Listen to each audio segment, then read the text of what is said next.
Also es war irgendwie echt ein langer Flug. Wir hatten gar nicht geschlafen vorher, weil es ein Nachtflug, also wir mussten da irgendwie um 12 am Flughafen sein und dann Check-in und wie das dann halt so ist auf der Reise. Und das ging auch alles zack, zack, wir sind gelandet. Wir haben noch am selben Tag die Motorräder aus dem Zoll geholt.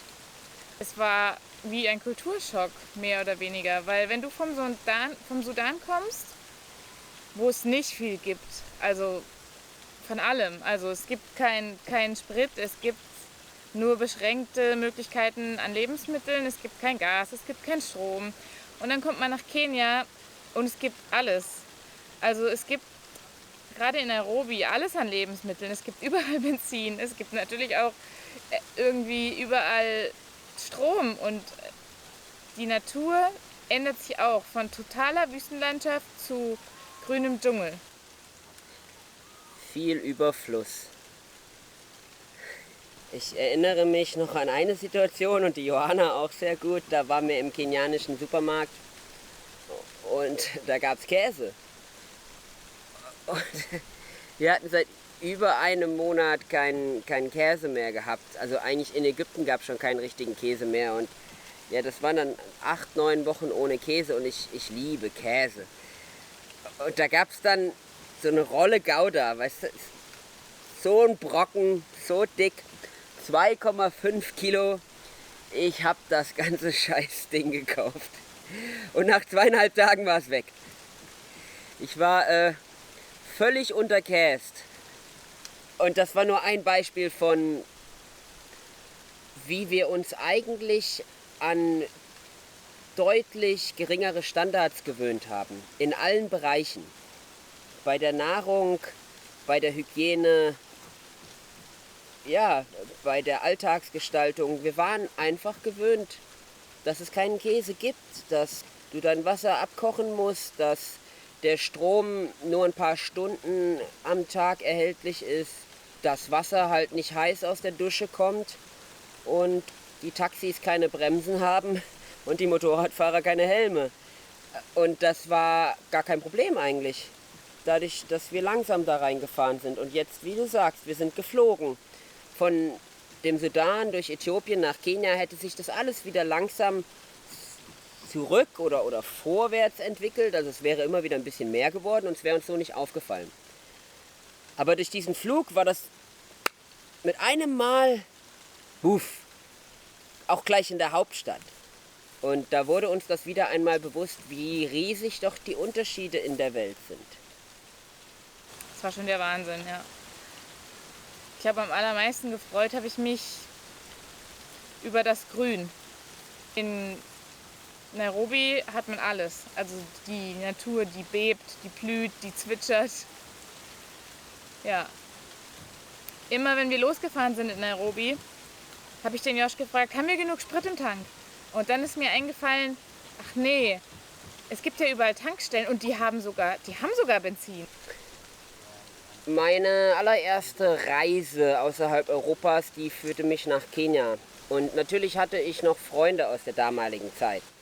Und der Jared war in Dubai arbeiten bei der Flughafenfeuerwehr, den habe ich leider nicht gesehen, aber der Käfer, sein Bruder, habe ich damals auch kennengelernt, 2 Tage lang.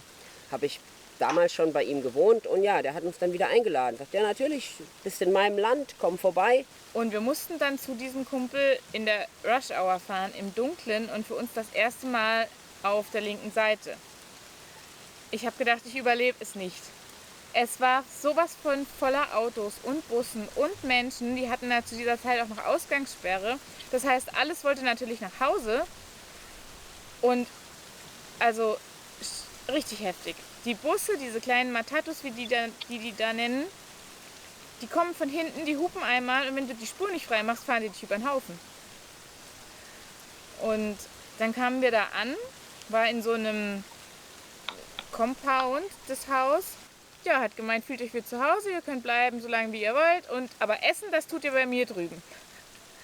Also sind wir dann immer zum Frühstück, zum Mittagessen und zum Abendessen von seinen 3 Kindern gerufen worden. Es gibt Frühstück, es gibt Mittagessen, es gibt Abendessen, kommt ihr bitte? Das hat richtig Spaß gemacht mit den Kids und wir waren natürlich die Attraktion, deswegen waren die Kinder auch immer so happy. Genau der Mann ist das. Der Mann, den du alles fragen kannst, der Mann, der dir alles organisieren kann.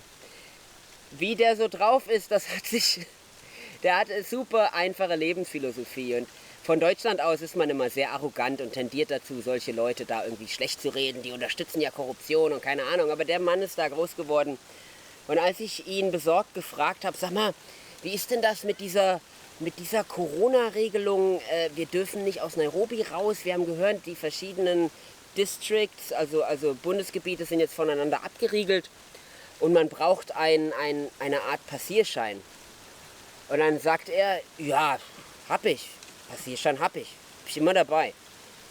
Ich hab einen Passierschein für alles hier. Ich bin hier groß geworden, ich darf hier alles. Sag ich, hey, wie meinst du das? Ja, ich habe hier so einen ganz offiziellen Schrieb mit einem Bild vom Präsidenten und ja, Wasserzeichen, Stempel, da ist alles drauf. Sag ich, kann ich das Ding mal sehen? Dann holt er seinen Geldbeutel aus der Tasche und zeigt mir so einen 1000 kenianische Schillingschein und sagt, hast du sowas schon mal gesehen? Sag ich, ja, habe ich auch ein paar. Sagt er, siehst du kannst überall hin hier. Das ist Afrika. Businessman halt. Und ganz ehrlich, wir versuchen das zu vermeiden. Also ich finde Korruption scheiße. Es gibt aber Situationen, da kommst du nicht, da gibt es keine Wahl. Und die nennen das auch nicht Korruption, die nennen das halt Gefälligkeit. Manchmal, die freuen sich auch. Ich meine, bei dem Gehalt, was ein Polizist hier verdient, da ist es nicht, da können wir uns nicht hinstellen als Deutsche mit irgendwie 3000 Euro netto im Monat und sagen, ja, aber das ist doch falsch, was der macht. Das kann doch nicht sein, das ist doch moralisch verwerflich. Das kannst du sagen, wenn du genug Kohle auf dem Konto hast, um dir jeden Tag 3 Rumpsteaks zu kaufen. Dann kannst du sagen, ja, das macht man doch nicht. Aber wenn du gerade so deine Familie ernähren kannst, mit einem 50-Stunden-Job, manchmal länger, und dann kommt einer und bietet dir eine Kleinigkeit an, dann kannst du nicht sagen, der Polizist, der das annimmt, der ist kriminell, der ist falsch in seinem Job. Das kannst du nicht, weil das ist eine ganz andere Situation, das ist ein ganz anderer Standard. Das können wir nicht beurteilen. Die Eltern kamen für 5 Wochen, die wollten natürlich auch was sehen. Dann sind wir für 4 Wochen Passat gefahren. Bei dem sie schon in der iOverlander-App für Überlandreisende gewarnt haben, nicht mit jedem Allradfahrzeug fahrbar. Und wir sind halt in einem VW Passat irgendwie da runtergefahren und die Einheimischen haben alle nur mit dem Kopf geschüttelt. Also wir hatten eine Menge Spaß. Und die Mama hat auch eine Menge Nerven verloren, das muss man auf jeden Fall dazu sagen. Ja, die beiden hatten Zelt und Schlafsack und Matte dabei. Und ja, da haben wir die ersten 2 Wochen eigentlich nur gecampt. Und dann waren wir mit denen im Amboseli Nationalpark am Fuße des Mount Kilimanjaro. Und das war natürlich schon ein Highlight, weil für uns beide war das der erste Nationalpark auf dieser Reise. Und für mich das erste Mal, dass ich Elefanten gesehen habe, Nilpferde, alle Arten von Vögeln, Geparden haben wir gesehen. Das war sehr beeindruckend. Wir verstehen uns super gut in unserer Familie. Also ich weiß, es gibt Familien, da unterhalten sich Vater und Sohn nur einmal im Monat. Wir haben uns die meiste Zeit in diesen 5 Wochen in einem Fahrzeug, in einem fremden Land, nachdem wir 6 Monate quasi wenig soziale Kontakte hatten, gerade zu Europäern, eigentlich ganz gut verstanden. Also es gab natürlich diese Momente, ich meine, wir sind beides Widder, ne? Und manchmal muss man den Kopf senken und mit voller Wucht gegeneinander rennen. Das liegt so in der Natur. Aber nachdem wir dann so eine Stunde gut und lautstark diskutiert haben, schütteln wir uns die Hände und sagen, ja, wir sind uns zwar nicht einig, aber das war doch mal wieder eine fundierte Diskussion hier. Dann an die Küste, Diani Beach, tauchen, schnorcheln, schwimmen, surfen, Entspannungsprogramm 1 Woche. Ja, Strandurlaub pur, 30 Grad Wassertemperatur, Schnorchelparadies, perfekt. Aber irgendwann war dann natürlich Zeit des Abschieds gekommen. Die beiden waren erst das 2. Mal überhaupt in Afrika und von Kenia natürlich positiv überrascht. Denn nicht nur als Reisender, sondern auch als Tourist ist das ein saugeiles Land. Also die Menschen in Kenia, die sind super. Die sind einfach zuvorkommend, hilfsbereit, super nett. Es war dann einfach wunderschön.